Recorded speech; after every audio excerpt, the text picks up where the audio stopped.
நாடாளுமன்ற தேர்தலில் திமுக, CBI, CPM, மதிமுக, விடுதலை சிறுத்தைகள் என்று அனைத்து தரப்பினரிடம் திமுக தன்னுடைய பேச்சுவார்த்தை தொடங்கியிருக்கக்கூடிய நிலையில் இன்று சிபிஐ கட்சியுடன் தொகுதி பங்கீடு தொடர்பான பேச்சுவார்த்தையை தேர்தல் ஒருங்கிணைப்பு குழு தற்போது நடத்திருக்கிறது. விவரங்களோடு இணைகிறார் நம்முடைய செய்தியாளர் கோகுல். இன்னைக்கு சிபிஐ தரப்பிலிருந்து பேச்சுவார்த்தைக்கு வந்திருக்காங்க. அவங்களோட எதிர்பார்ப்பு என்ன? திமுக எவ்வளவு தொகுதிகளை தர முன் வந்திருக்காங்க?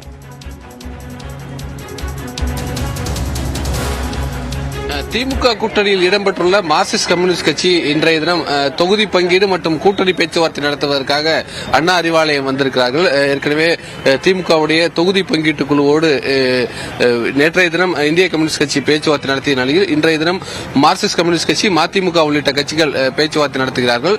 மார்க்சிஸ்ட் கம்யூனிஸ்ட் கட்சி சார்பாக ஒரு 4 பேர் கொண்ட குழுவானது பேச்சுவார்த்தைக்காக அமைக்கப்பட்டது. அந்த குழுவில் மத்திய குழு உறுப்பினர்கள் சம்பத், சண்முகம் மற்றும் மாநில செயற்குழு உறுப்பினர் குணசேகரன் மற்றும் கனகராஜ் உள்ளிட்ட 4 பேர் இடம்பெற்றிருக்காங்க. திமுகவும் 7 பேர் கொண்ட ஒரு தொகுதி பங்கீட்டு குழுவை பேச்சுவார்த்தைக்காக அமைத்திருக்கிறது.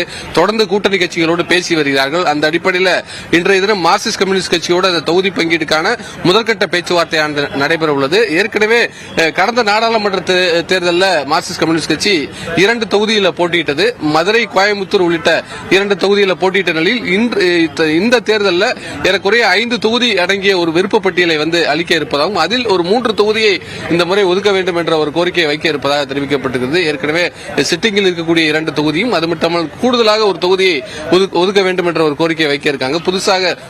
புதியதாக மதுரை, கோயம்புத்தூர், கன்னியாகுமரி மற்றும் தென்காசி, நாகப்பட்டினம் உள்ளிட்ட 5 தொகுதிகள் அடங்கிய விருப்ப பட்டியலில் ஏதாவது 3 தொகுதியை இந்த முறை ஒதுக்க வேண்டும் என்ற ஒரு கோரிக்கை வைக்க இருப்பதாகவும் அதற்கான முதற்கட்ட பேச்சுவார்த்தை தற்பொழுது தொடங்கி இருக்கிறது.